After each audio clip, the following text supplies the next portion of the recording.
Hi everyone, delonewolf here and welcome back to EVE Talk, your weekly look at the market in EVE Online. Still an interesting week I would say in EVE Online with of course the Gnostic blackout, but also CCP continuing their moves towards making life hell for botters, I would say. So we have changes to the Vexor Navy issue that is going to lose the ability to use the 5 large drones, and we also have changes to the alpha clone skills that are going to lose the ability to use a tick 2 and augmented medium drones. That is very interesting.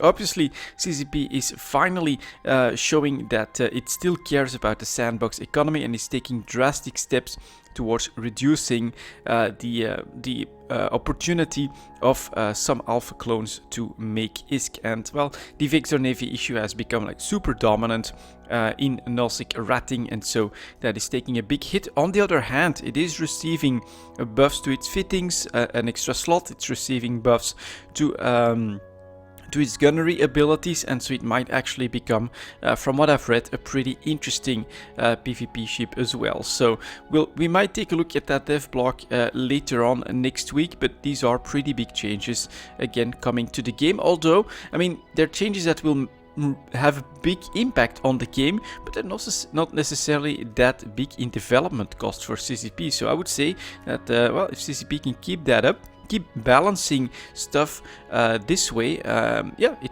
just shakes the meta up, and it would be very interesting, of course.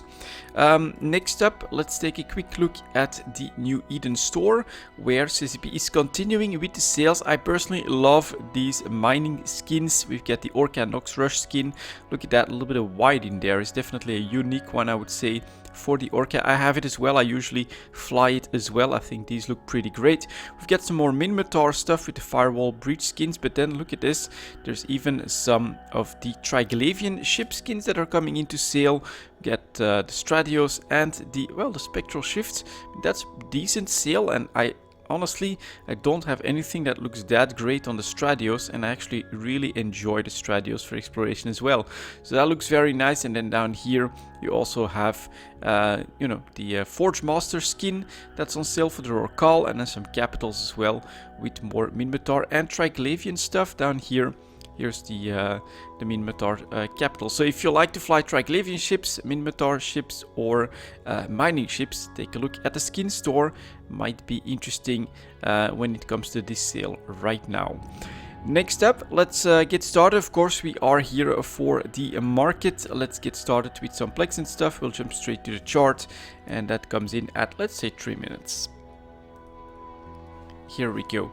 You can see a pretty massive dip here, not really that noticeable on the volumes. CCP did hold another sale. I thought it was again in the multiple pilot trading certificate that you had a special deal there, but it is obvious that the chart has broken through the 4 million ISK mark. Now I still have 4 million on the ticker because in GTAF 4.4 the sellers are coming in at 4 million or 4.1 million for most of them actually, but the buyers are down to less than 3.9 million. And of course it's actually in the player-owned trade hubs where most of the action seems to be taking place right now. We have the sellers going down to 3.9 million, actually edging closer and closer to that point, and buyers are just below the 3.9 million mark. 4 jumps out though, so that's in the Obanan trade market. That's interesting. Lots of sales in the last 24 hours going up here in small volumes. 448, why the hell would you put that up?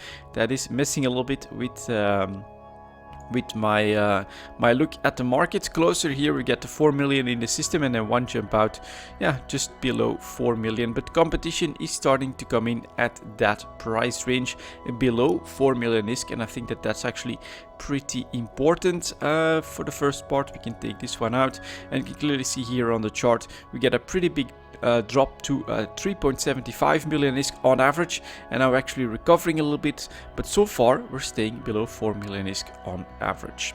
Next up we have the multiple pilot train certificate that went down to 1.5 billion ISK, back up a little bit, but also not recovering to any massive amount or anything like that. So selling for 1.62 million, buyers coming in at 1.57 billion, excuse me, not million.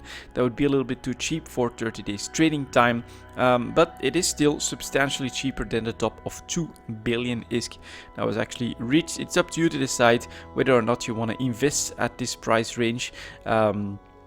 I did read one interesting post on Reddit from someone that is very active in the market. It's actually known as a pretty big trader in EVE Online, and he expects especially the Gnostic blackout and now probably as well the VNI changes to have a massive impact on botting, which will then have a massive impact on the general income in the game, which should mean that stuff itself becomes more valuable, minerals, ships, modules, anything that you produce yourself, but that should put downward pressure on plex, multiple pilot training certificates and things like that.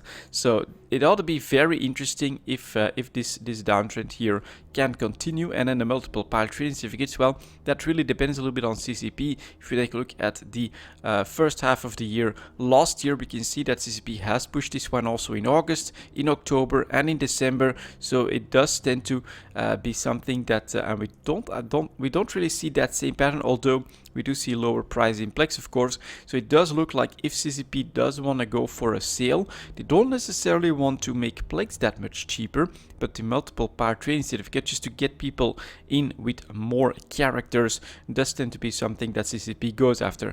And if that's what you expect, then we might of course see more sales coming, obviously October, and then here just before December might be sales tied to some holidays, some events and things like that in EVE Online. Then some patience might be the right move, although this is already a very nice drop of 25% from 2 billion to 1.5 billion ISK. The skill extractors will of course follow the plex market pretty closely. Went down to a low point of 430 million ISK. Sellers back up to 445. Buyers are up a little bit, 438 million ISK, but we are now well below the 450 million mark on the chart again, and then the buy away from the top of 500 million. So definitely a nice decline in the last couple of months, and the real question is, do you expect this to continue? I personally do. I think that now the summer inactivity is actually going to start throughout the game, although CCP has, again, just like I said early on, in my opinion, done a really good job at shaking the game up, making it interesting for lots of people that might want to check it out without necessarily having to put in huge development efforts or anything like that. VNI change is absolutely massive, actually, if you look at the activities depending on ship classes, and then of course the Gnostic blackout is actually pretty huge as well. On that front, maybe a quick note that I personally think that the blackout will last like the rest of the month, and that we'll see CCP will actually maybe decide as well how to go forward after they get the economic numbers from the Gnostic blackout from July. We got those from June, of course, big change there with the Imperium not being so dominant because of their deployment. That might actually change in the upcoming one, but of course in August the economic report for July with the Gnostic blackout could be really interesting, not just for us as players and traders, but also for CCP for deciding what to do when it comes to local in 0-0. Next up, the injectors. Let's go take a look at the large scale injector that is dropping in price quite significantly all of a sudden in less than a month, going from 1 billion to 900 million ISK. Sellers are coming in at 910 to 911, and the buyers are at 883 million ISK. They do want to push this down even further. You can see that we do have quite an active market in this one, and it's a bit more logical. You get sellers one jump out in the Tranquility Trade Tower, and then for Cheetah it's up to 931 million. That's not, well, it's a decent, actually 21 million difference here. So right now in this time of change, in this time of declining prices, what we do notice as well is that we see a bit of a margin opening up between the player owned trade hubs, where I think lots of cutthroat competition is happening, and Cheetah 4.4, where things tend to move a little bit slower, lagging behind a little bit that trend. So yeah, large scale injectors down 100 million is pretty much on the chart in less than a month. Yeah, 10%, not bad. Excuse me. Moving on to the small scale injectors, then a peak at 210 million ISK. We saw that slow decline as well, but in the last month we definitely lost some more feathers, going down to less than 190 million ISK on some days. It's 183 now for the sellers, 172 for the buyers, and in Jita 188. So still a bit of a margin, of course, but a clear decline as well in the small skill injector prices. I do want to remind you at this point, this decline in the multiple pilot transitive will have its impact on the skill injector prices as well. We saw that pattern last year during all of these sales in the multiple pilot transitive. That's when the injectors went to really low prices, and that is because, well, if it is really cheap to train multiple characters, it is really cheap to set up your skill point farms and to actually get all those skill points for a very cheap price, and thus your injectors, well, your margins either go up or you're willing to drop the price, and lots of people are then dropping the price just out of competition. So this is not necessarily a really declining activity or really a decline in interest in skill points. This is probably this pretty big multiple pilot training certificate sale showing up in the injector market. Then we have the daily alpha injector. A little bit of hesitation at the tail end here as well. We're staying just shy of 70 million ISK, well above average, I would say, for the year, but we're going back down a little bit. 67 million for the sellers, 63 million for the buyers. Still a pretty high price, I would say, but definitely much more in line with the average for the last year. And of course, you can always wait for a CCP sale on this one. That was an incredible opportunity that we saw last year, of course, here in late December. Again, keep the holidays in mind as well. I think I would say over the summer, keep a close eye on this, what this plex stuff market actually does. I personally see more declines incoming, but then of course, if you get the extra edge of the holidays creating a sale, that's where you could do really good deals. Look at this one, went down to 40 million ISK, and right now they're trading for 67 million ISK. That's from the bottom to now. Not bad at all, but keep one thing in mind as well, just like with the multiple pilot training certificates and with these daily alpha injectors. What you should note is that on these sales, volumes go crazy, but after that, volumes are a lot lower, and so don't go crazy with the volumes is what I want to say here, because it might be difficult to actually unload everything at the profit that you want. But if you have the patience for this, then yes, keeping an eye on the CCP sales, I think after after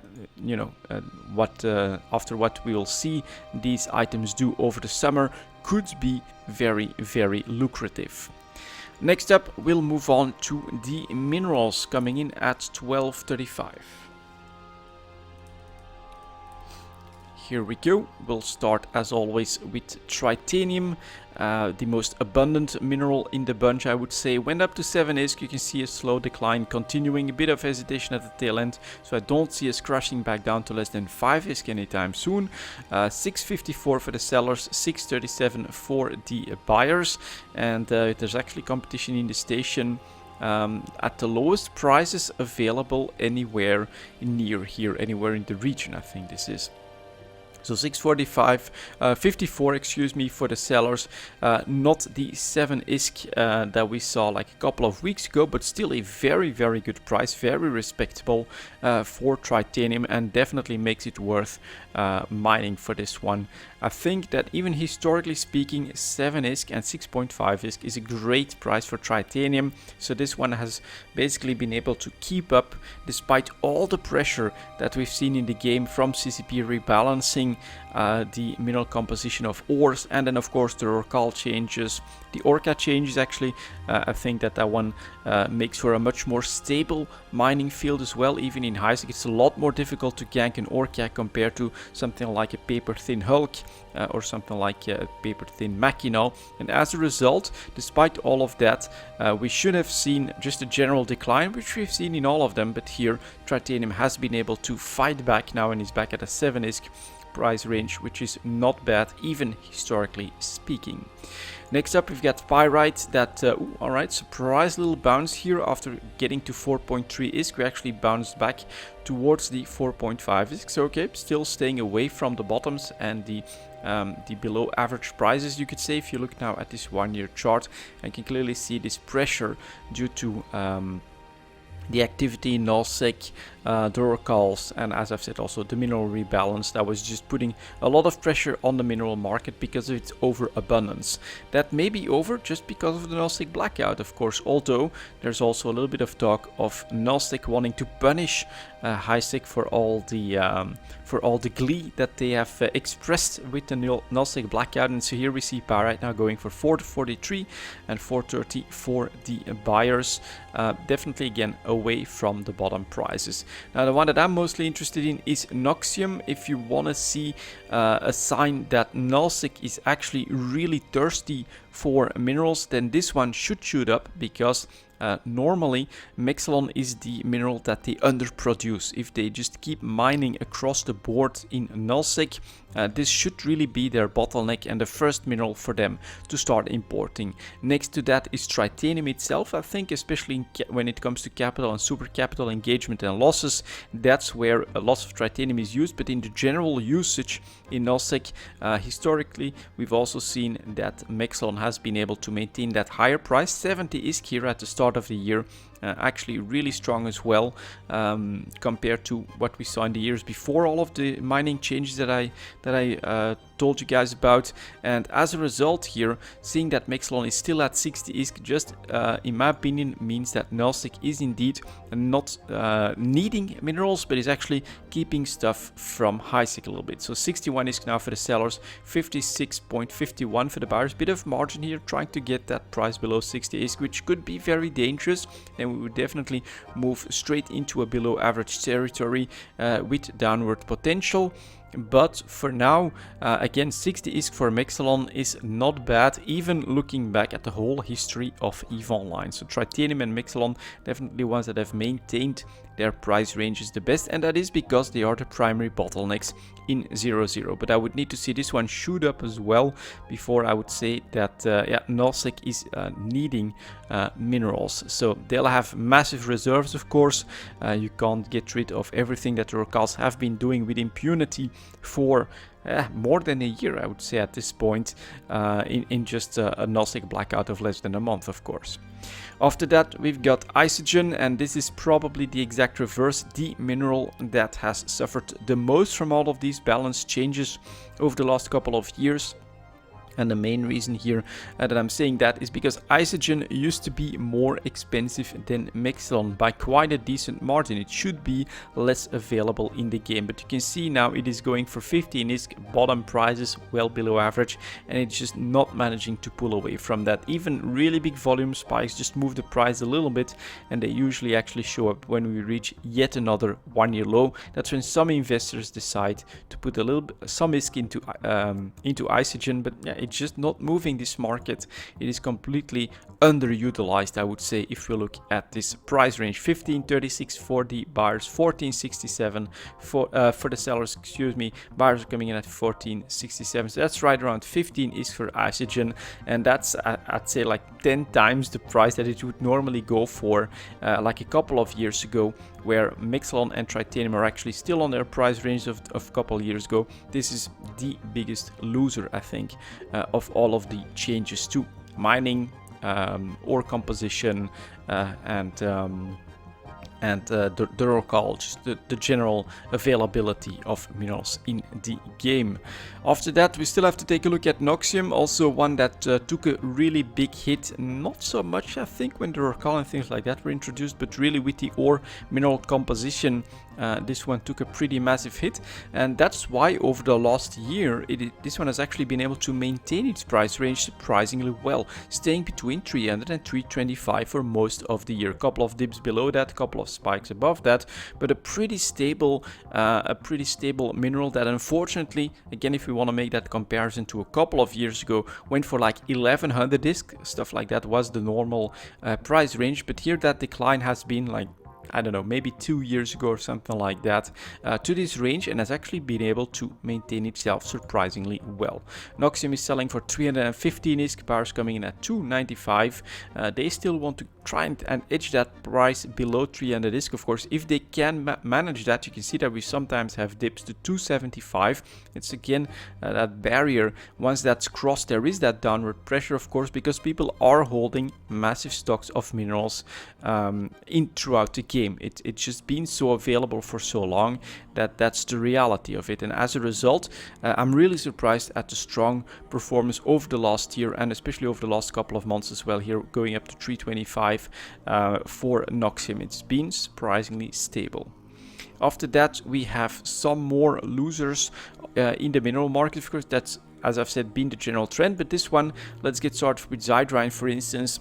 Has declined for another completely different reason. So all of these other ones have mostly been declining due to, I would say, the mining chip change, right, or CAL, things like that, the yields going up. Then we've got Noxium that actually took a really big hit with the mineral rebalance of the ore composition. And here we have the victims of the moon mining changes that went from POSs to nullsec only to the active mining from refineries, but also to availability in 0.5 systems. And so Zydrine, that used to cost also 1000 plus ISK, is now going for 550 ISK. 500 to 550 ISK, has been able to maintain a stable price over the last 6 months or so as well. 526 ISK for the sellers, 499 for the buyers. These guys are still hopeful that they'll eventually push this down to less than 500 ISK, but it's pretty obvious that the market is very hesitant to do so. And then Megasite in the exact same boat. Used to be so exclusive from nullsec, from emerald space, from dangerous space. It's become really ubiquitous, and that means that the price has declined substantially. Also a reversing situation. Megasite used to be more expensive than Zydrine. It is now less expensive at less than 450 ISK, 444 for the sellers, 420 for the buyers. Slight uptick here in over the last week, but it's really just nope. I think Megasite wants to stay just above 400 ISK, that's where the market will agree upon, and then Zydrine just above 500 ISK. That seems to be the pattern that's at play with what I'm calling the former nullsec minerals. This also has had a really big change and impact on what the sell and buy volumes look like, because Megasite and Zydrine used to be so dependent on imports from nullsec. You would see much bigger quantities, much fewer sell orders, and you would see the sellers dictate the price, of course. If there's no one nearby to plug those types of gaps, to plug any of the opportunities because of higher sell prices, then that means that they get to dictate, the sellers get to dictate the price. This is completely gone. You can see that the volumes have gone down in much smaller batches, sub 1 million, 2, 3 million. These are just a production of individual refineries from small corporations. In Zydrine we should see the same pattern. Lots of sell orders, as you can see here, with quite a few of them, 2 million, 1.6 million, 4 million, 3 million, etc, etc, etc. It used to be that you would see like one big order of 10 plus 50 million units, stuff like that, dominate the range of these sellers, and that would be, of course, because nullsec had a virtual monopoly on these minerals when it comes to sales in HiSec. So this is a complete change in dynamic that has cost these minerals quite dearly, but has also made for a healthier market, in the sense that sellers and buyers now have an influence on the price range 525 to 499, and you can see that we're basically hovering between those two price ranges when it comes to the averages. So on some days the sellers win out, on some days the buyers win out. And then finally we have the outlier. This is Morphite, double jump to more than 10,000. This is of course a sell opportunity if we've ever seen one. Selling for 10,500 ISK, buyers coming in at 9,900 ISK. Morphite is quite a bit different because it is tied to the Tech 2 ship production, not to the Tech 1 ship production like all of the other ones. Has been on a steady decline for a long time, reaching bottom price of 7,000 ISK not that long ago, mid-May, and now with, well, I think the deployment of the Imperium #1 and then actually some war as well, and now with the nullsec blackout, I think some Tech 2 ships will find their way in the meta when it comes to hunters as well. We have this nice double jump up to more than 10,000 ISK, a great sell opportunity for Morphite. Next category, let's move on to our PI at 24.05.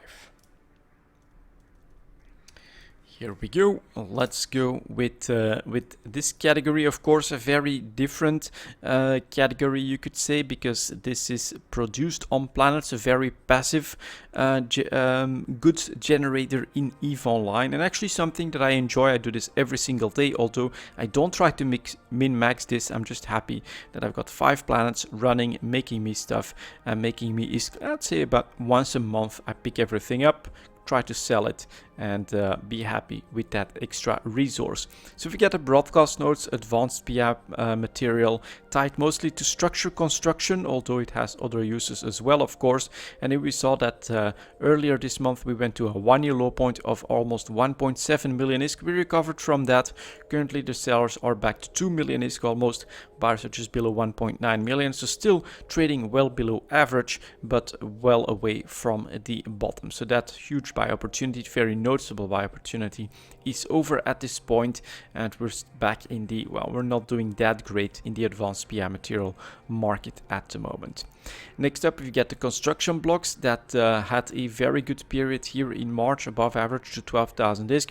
One big decline to 10k and then managed to stay around the average. Apparently a little bit of pressure right here in the last week, but a bit of a recovery in the last couple of days then. So it's definitely moving all over the place. We're talking 11,500 for the sellers. That's still pretty damn good. And the buyers at 10,200. That is a decent margin that has opened up between sellers and buyers. So here it's going to be pretty difficult to say exactly where we're going. You can see the hesitation on the market. We're either selling for around average or we are buying at well below average. That's show, I think, a little bit of a lack of activity, again a bit of a decrease in activity, and I've said it in the in the last few episodes as well. That is a pattern that I'm looking for when it comes to my trades this summer. If I'm gonna grab anything, especially during the summer period itself, it is going to be PI material, because I do see more active players that tend to just go through the entire year, have their routines in PI, so supply shouldn't be a problem. But of course you will generally see a bit of decline in activity, which should be these patterns here, a bit of a lack of demand here, and that will, in my opinion, create opportunities in this market. Like with the construction blocks, I mean, I'd love to see this drop below 10,000 ISK, so we do need some orders to be filled here, but you can clearly see a pretty wide margin opening up, and buying at 10,200, if you look at the rest of this chart, is not that bad. Next up, we've got consumer electronics, also went pretty nicely to 14,000 ISK on a couple of occasions, but here we have another drop to 11,500 ISK.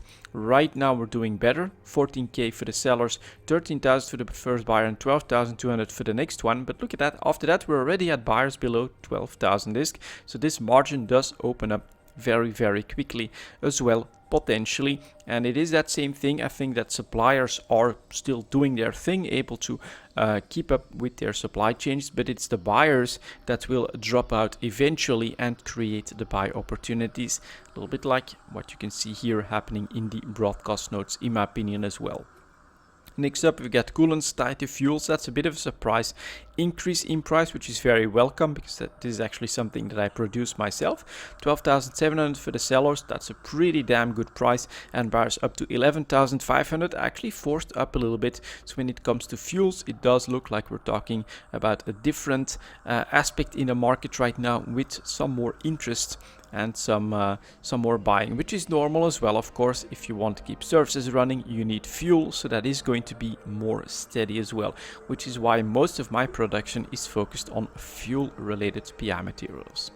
Enriched uranium is also tied to fuels, and you can see that we are back above average here as well. 15,000 almost for the sellers, 13,400 for the buyers. This is also pretty decent margin, but if we look at 13,400 on this chart, it is much closer to the average, where on the other goods you could see that those buy prices tend to be below average. So here we're selling above average, really nice, 15,000 ISK. Look at that on the chart, definitely peak performance here, and then the buyers are around the average price. Definitely a different dynamic in this market. We've got the integrity response drones sometimes dipping to 2.25 million, definitely under pressure a little bit here as well.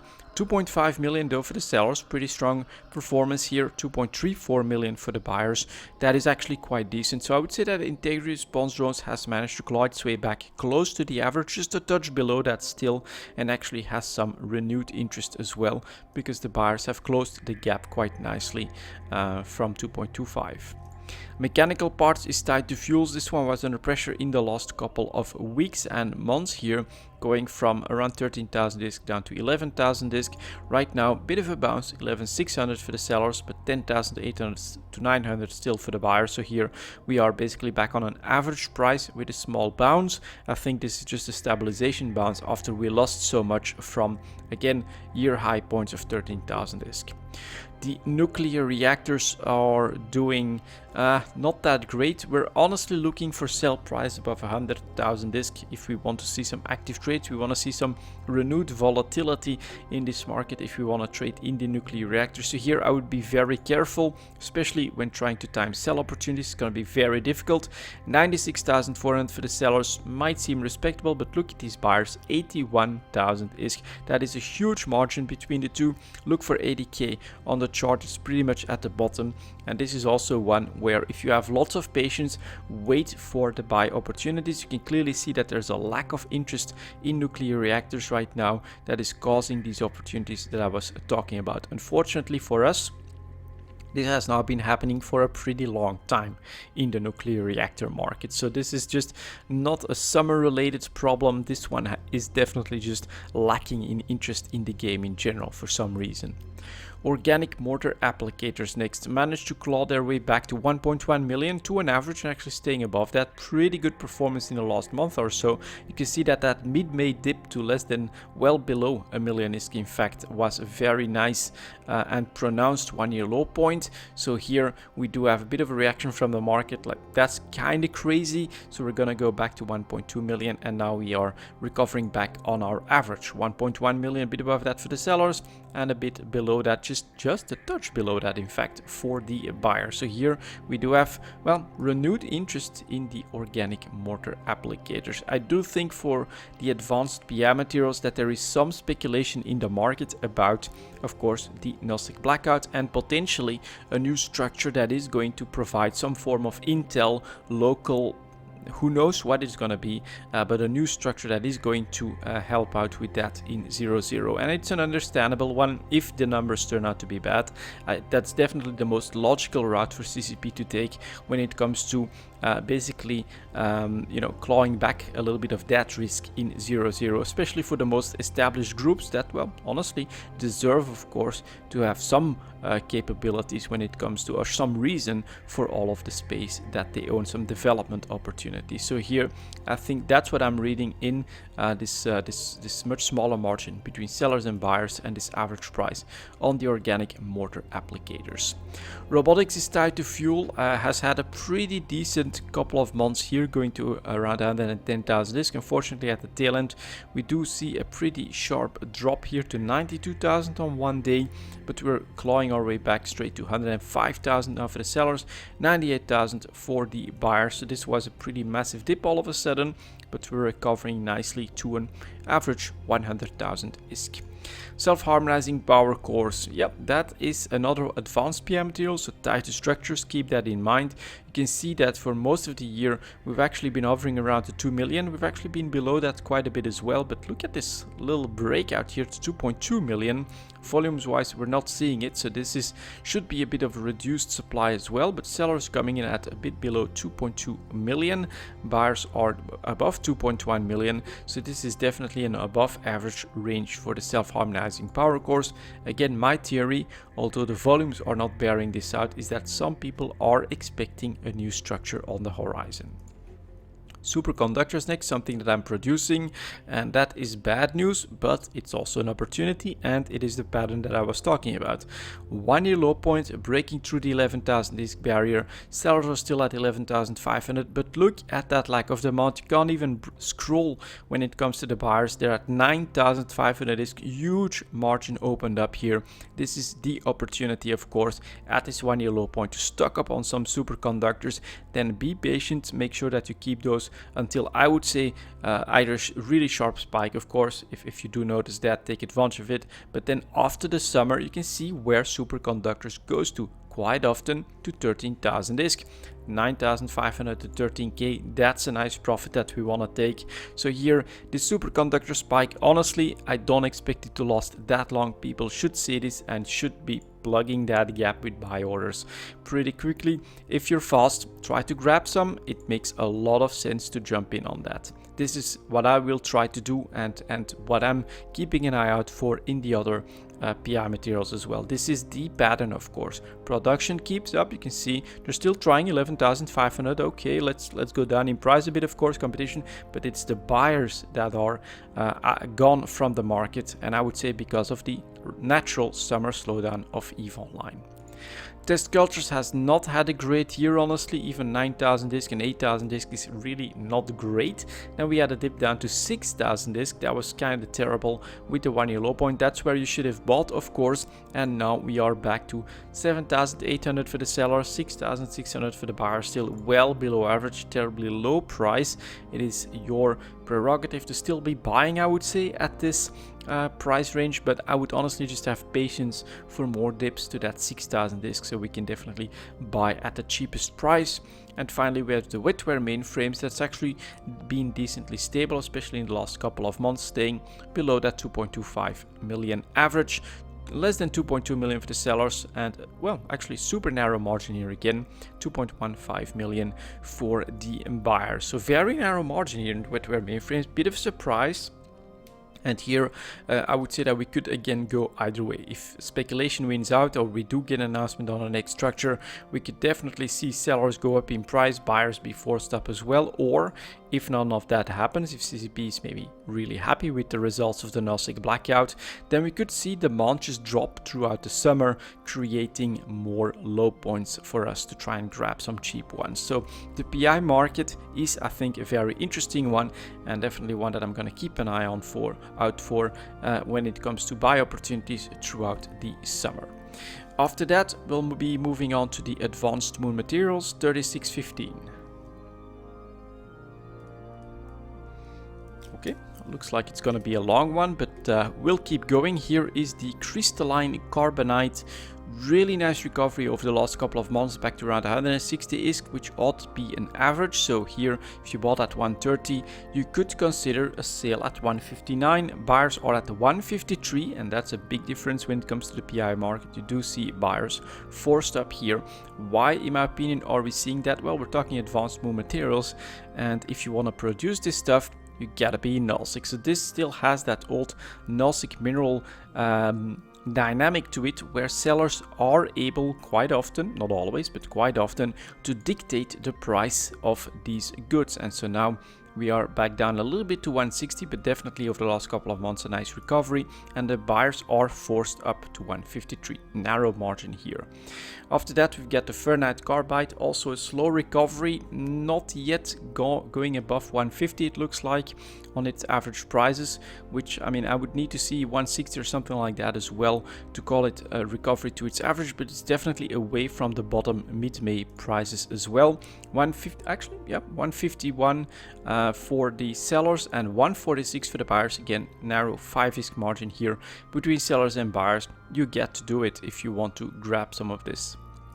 Then we've got titanium carbide that had a nice war spike up to 275, is now declining. It might be a little bit oversupplied because we have just gone straight through the 200 ISK barrier, but keep in mind that 150 and 160 are probably what we should consider bottom prices. We're talking 189 for most sellers, 180 for one of them, and 171 for the buyers. Here we get a bit more margin, but we are of course coming from 1 year high point that's substantially above the rest of the chart, so that is normal that on this declining price that it's the buyers that try to drive it back down and decide where the next activity range is gonna be.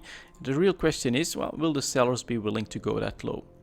After that, we've got tungsten carbide that also knew a spike last week, I think, went up to 250 on the 5-day moving average, so not bad. Bottom range 175.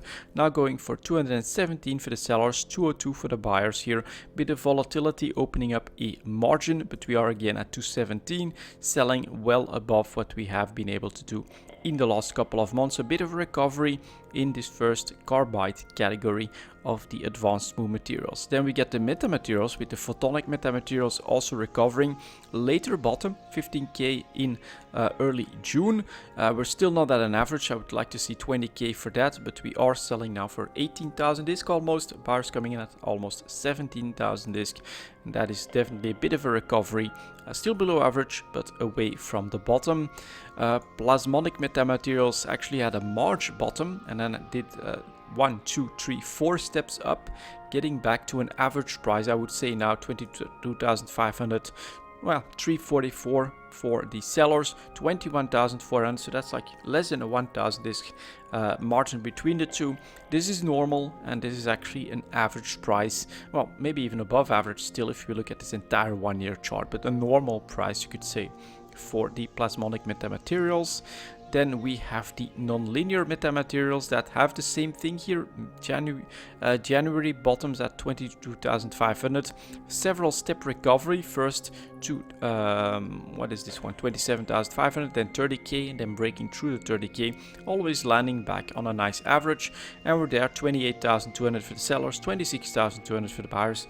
A bit more of a margin here of 2,000 disc, but it's also definitely going at a premium compared to the other metamaterials. And then for the final one, the terahertz metamaterials, we're getting close to a 1 year high point now. Definitely a nice recovery here. We have a bottom at 20k in October, and we're now selling for 27,000 disc, almost 24,000 for the buyers, and a bit of a lack of availability showing up in JITA, in and around JITA. For sure. So terahertz metamaterials, if you did invest in that, well, a decently long time ago, let's say below 23,000 disc, you could consider putting in a sell order and trying to grab some profits out of it. We still have some other metamaterials, advanced moon materials, of course, with fermionic condensate coming off of a 1 year high point as well of 110 to almost 120,000 disc, now going for 104,000 for the sellers. Buyers, well, at least one of them is still above 100,000 discs, so this is trying to defend that average price yet again, and being able to do so. And I think this does show the pattern a little bit here. You get the sellers, they do have decently large volumes, but you can't produce that right next to JITA, so there is an import factor here. That means that they tend to dictate the price in a very strong way.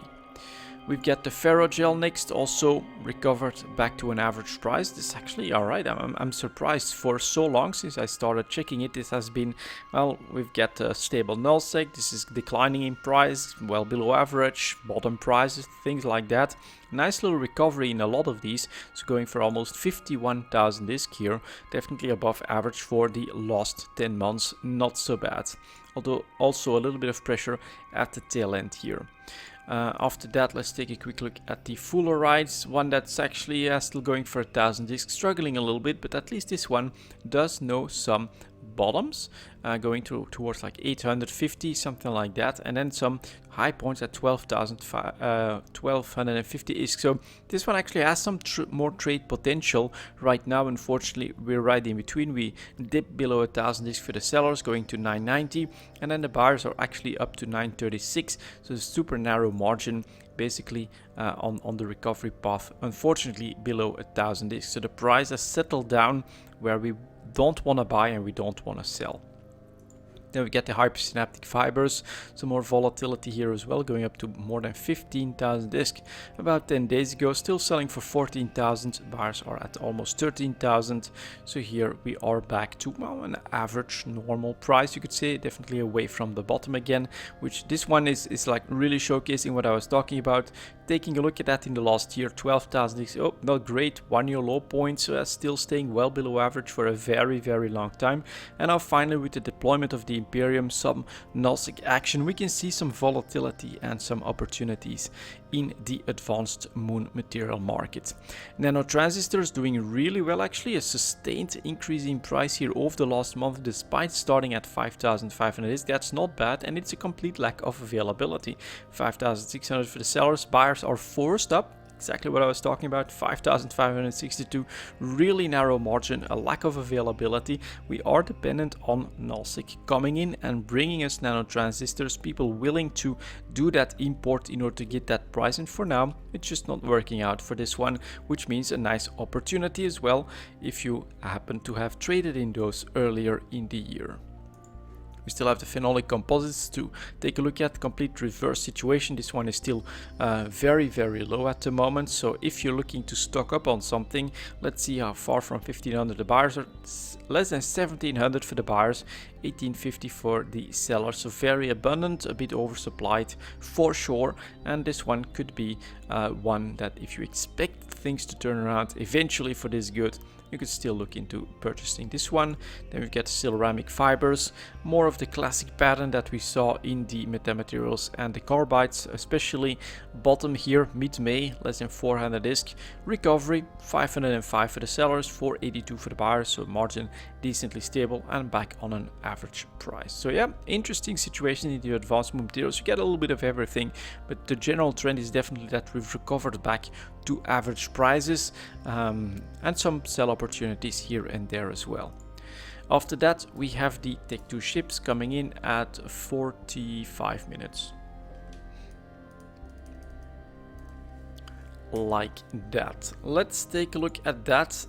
My general vibe here, I may be wrong on that, is that nullsec has cooled down a little bit, though no major wars, no big fleet fights. We do have, of course, the increased low burn, you could say, of roaming fleets, PvP, hunting, things like that, but also in all likeliness a decrease in activity in PvE. And as a result, I do think that unless we're talking really specialized ships that are in the meta for small gang, that we'll see some pressure on the Tech 2 ship market. So the Ares here, for instance, really flat below, well below 30 million ISK, so going for 27 for the sellers and 24 million for the buyers is definitely on the cheaper side.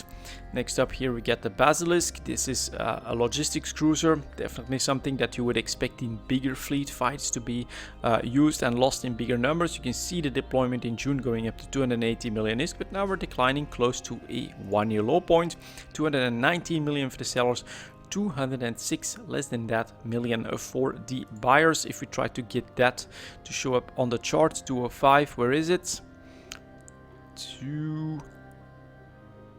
Yeah, it's gonna be around here. This is where the buyers are at. So I would say that is a pronounced buy opportunity in the Basilisk, but you will have to be patient until you get some nullsec, some big nullsec action when it comes to your sale. But this is an obvious pronounced one-year low point when it comes to the buyers.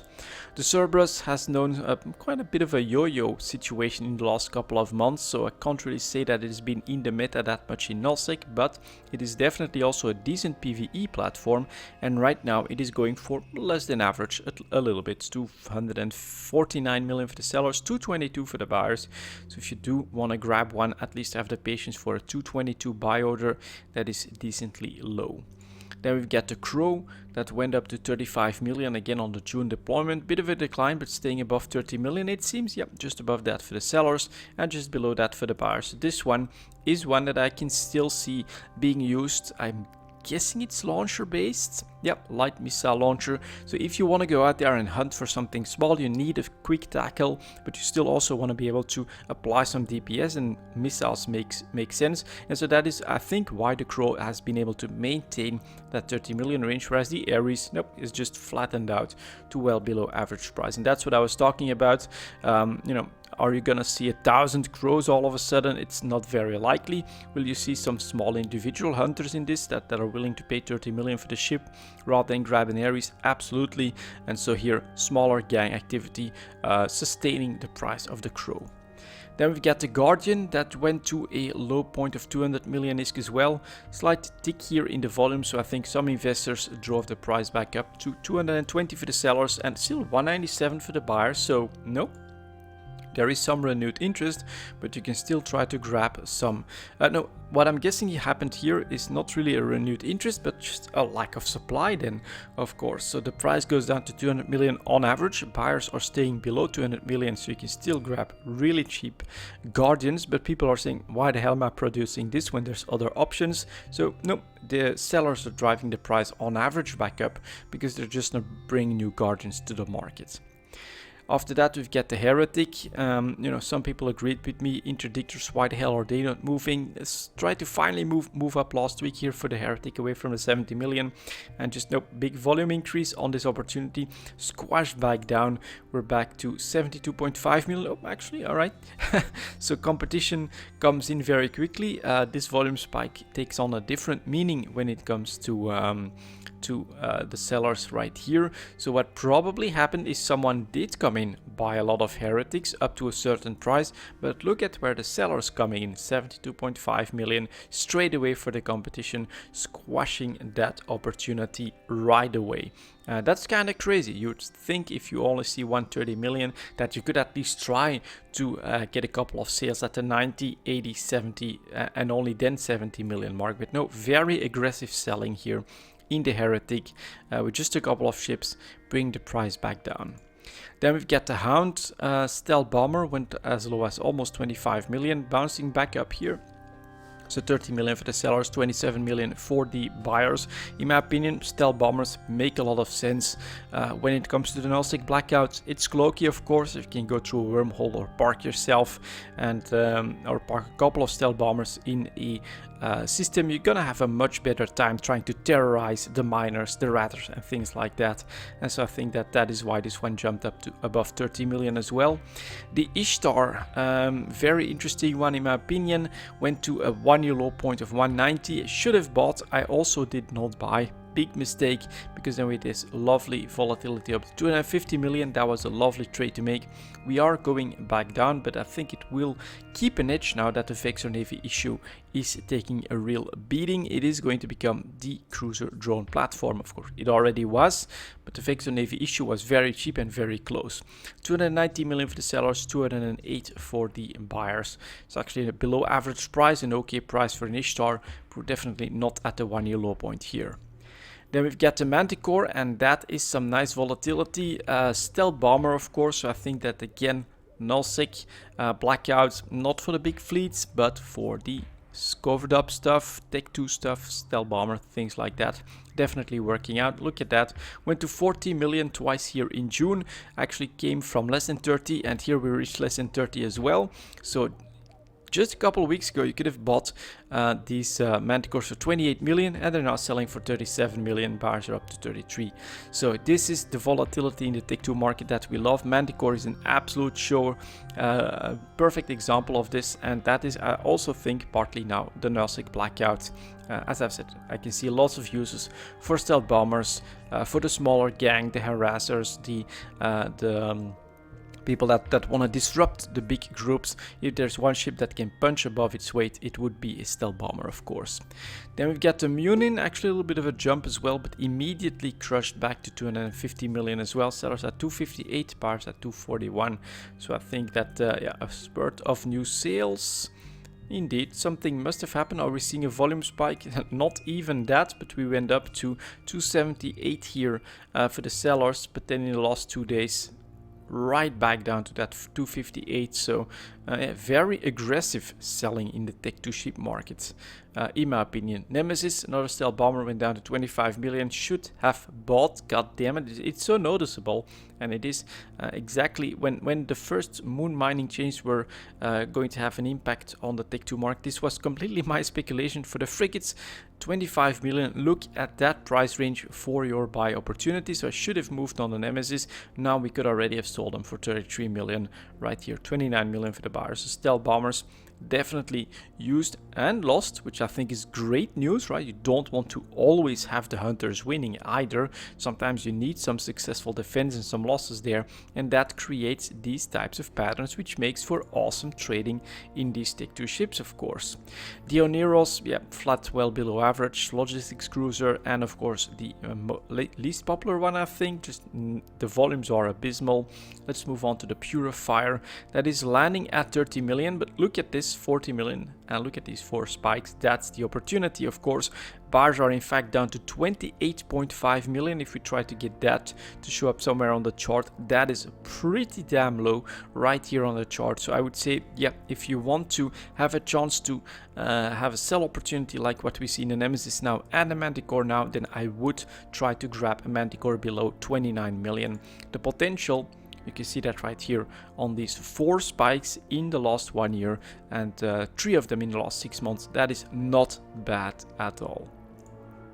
Then we get the Saber finally moving, alright, after reaching a 1-year low point again at 65 million ISK, is now back up to 70 million for the sellers, 63 million for the buyers, still just a margin opening up.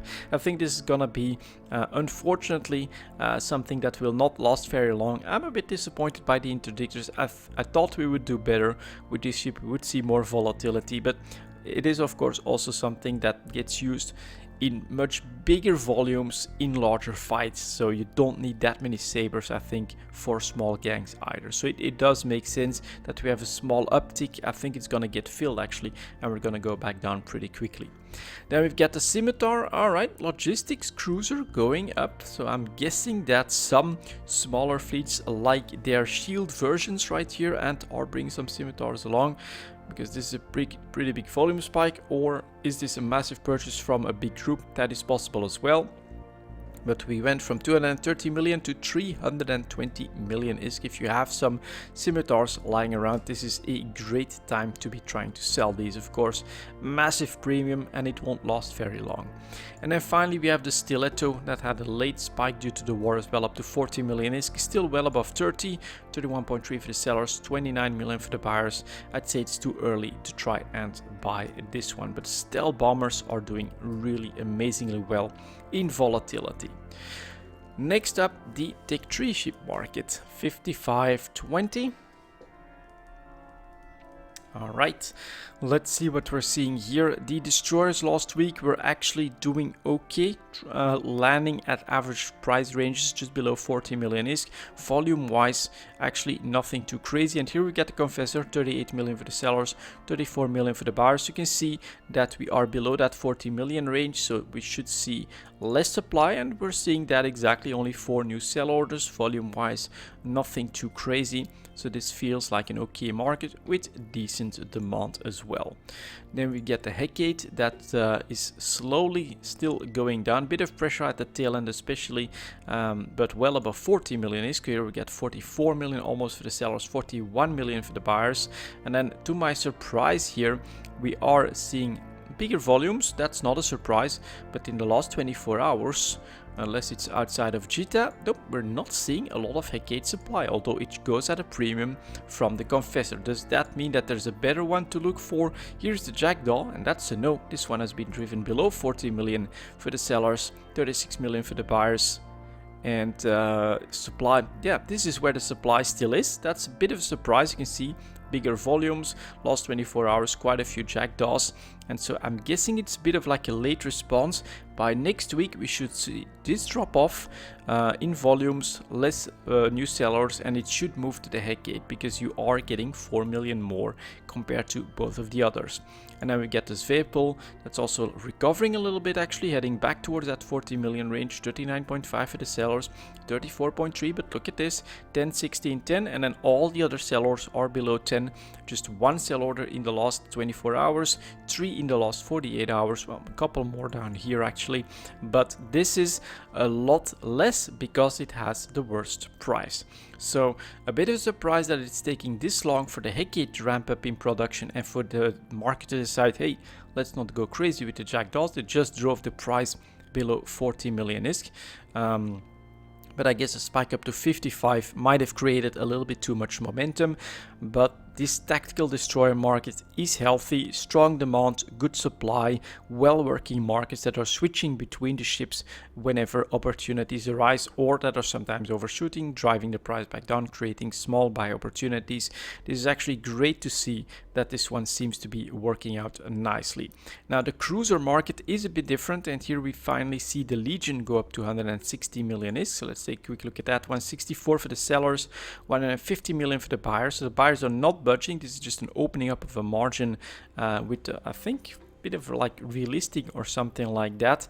And then supply wise, you can see that we don't have that many ships on the market, and this is the bad news here. Well, the good news is we are still well back to an average, and most of the time in the last couple of months we've spent below average. So if you want to fly Tech 3 cruise, it's actually been really cheap to buy them, but this one is primed for manipulation. The volumes just are too low, the interest is quite low as well, less than 100 ships a day here, and as a result, to my surprise, we've been able to go for like 140 million for a Legion hull for quite a while, despite nothing being available, there being no oversupply whatsoever.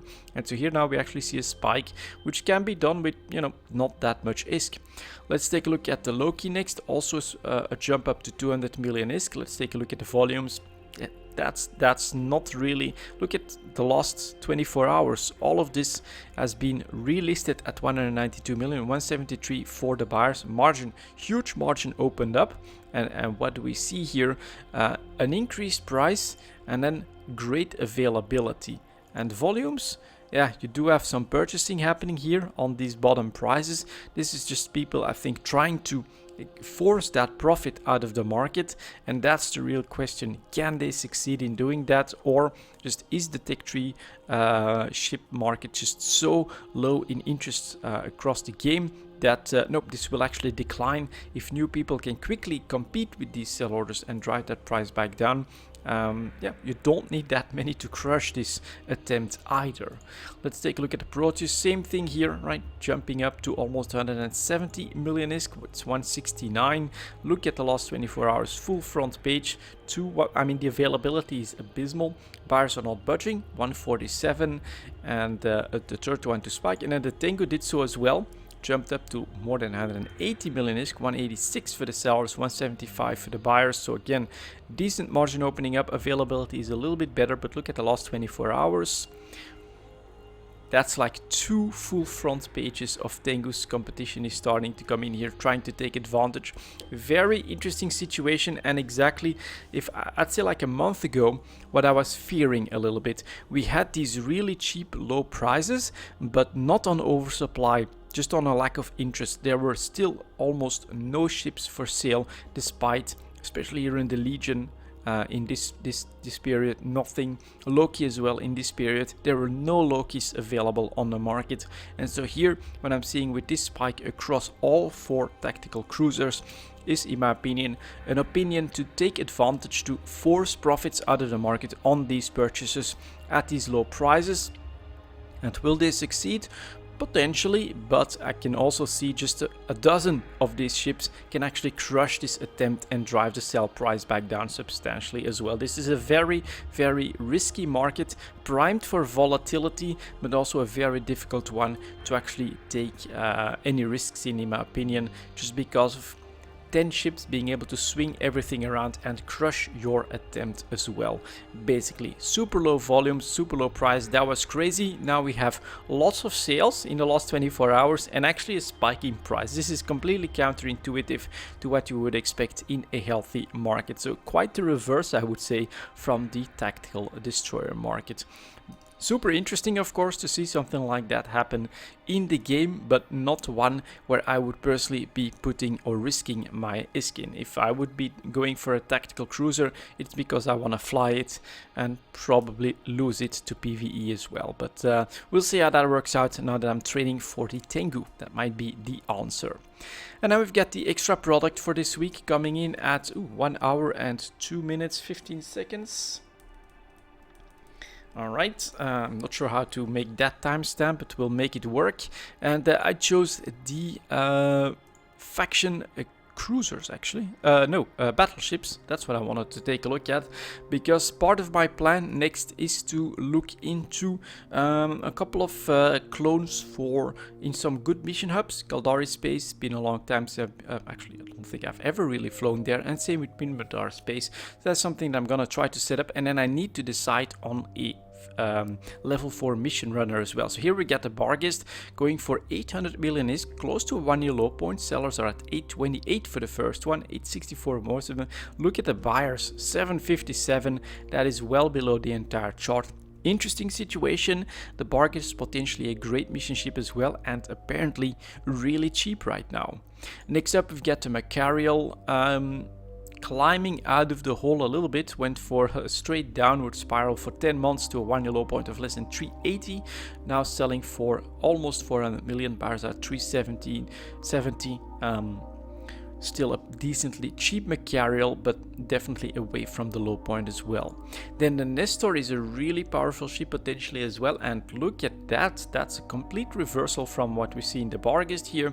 Increase in price from 400 million ISK or less than that to 550 million for the sellers, 481 for the buyers. Bit of a lack of availability. My personal gamble on this one, well, the invasions, a couple of Nestors can do really well there to fight off the Triglavians. Makes a lot of sense to actually see more interest in that ship and a premium. Then we get the Nightmare, has some potential as well, although I'm not really sure about the lasers myself when it comes to the Nightmare, but definitely potentially a good mission run as well. Going for around 450, 474 for the sellers, but 440 for one buyer, then 435. Definitely pretty cheap as well, well below average. Then we get the Balgorn actually reverse again, going up in price, went to a low point of 230 million and is now selling for 320 million ISK. Very interesting to see these differences. And this is my real interest. Here is the Rattlesnake, and that's bad news. God damn it, going up to more than 500 million ISK. Would have been 400 a couple of months ago. So 532 for the sellers, 490 for the buyers. They have been forced up. Definitely increased demand for Rattlesnakes as well. I think again, Triglavian invasions, if you want to fight off the patrols, stuff like the Nestor, stuff like the Rattlesnake will do the job. It is your avenue to some more solo activity in the Triglavian invasions, and so there's obviously renewed interest in the Rattlesnake as well. That is actually a 1-year high point. That's really pronounced. Next up we have the Vindicator, also up in price substantially. Not a bad platform, not my favorite personally, but it is a great platform as well potentially. And so this one is also going for around 520 million ISK, 1-year high point as well. Yeah, the pirate faction battleships, a bit of a mixed picture here, with some low ones and some really high ones as well, especially the Rattlesnake, the one that I was eyeing myself. Let's take a quick look at the Navy faction battleships as well. Here is the Apocalypse Navy issue Amar faction. Low prices, they should be winning out. Then we get the Armageddon. Again, same thing, 1-year low point on this one. Man, this one is really pronounced. 350 million, less than that on the sellers, 321 for the Apocalypse Navy issue. Yeah, that is a buy opportunity if you ever saw one. If you want to ride that faction warfare train, Amar are winning out. Apocalypse Navy issue, 1-year low point, really pronounced. Then we've got the Galente ones, don't seem to be winning out here. Dominic's Navy issue going for more than 500 million ISK. At the moment 400 for the buyers. That's a super large margin between buyers and sellers. That should mean really expensive LP from the Galente faction. Megatron Navy issue close to a 1-year low point here, going for 517 million. Complete lack of availability. So if you bought, let's say 6 months ago at 350 million for these battleships, this is your time to try and take your profits. But right now, of course, Galente you need to sell apparently. That should be a reverse. Yep, here is the Raven Navy issue, 1-year low point as well. Buyers are coming in at less than 310 million ISK. So Caldari Amar are winning out big at the moment in faction warfare. Their LP is super cheap. Raven Navy issue is what you might want to buy. Scorpion Navy issue, same thing here. Apocalypse Navy issue, best one, really pronounced 1-year low point. And then of course this is what you want to sell. Dominic's Navy issue, Megatron Navy issue. Let's take a look at the Tempest Navy issue then. Also not doing great, not a super big spike, but definitely trading well above average at almost 400 million ISK for the sellers. That's up here on the chart. And then we get the Typhoon Fleet issue that is also trading at around 400 million ISK for the sellers, bottom price of 300 million ISK. So faction warfare very, very pronounced this week with Amar and Galdari purchasing opportunities if you want to gamble on a reverse, of course, of what happens in those wars. And they do happen. I think part of the game there is that traders do try to create that volatility themselves by switching sides and then trying to drive the price up of, for instance, the Raven Navy issue. Very, very interesting, actually. I'm really surprised. I thought we wouldn't see such interesting information in the faction battleships market. I just mostly wanted to take a look at the Rattlesnake myself, but yeah, you can see some strong PvE pirate faction battleships up to 1-year high points, a couple of them surprisingly low, and then the Navy faction battleships with a very pronounced situation here when it comes to the situation in faction warfare. Very interesting stuff. A really long episode this time, but yeah, it just went well. It was very interesting to me. And yeah, looking forward to the next one. For now, thank you very much for watching, and as always, I'll see you next time.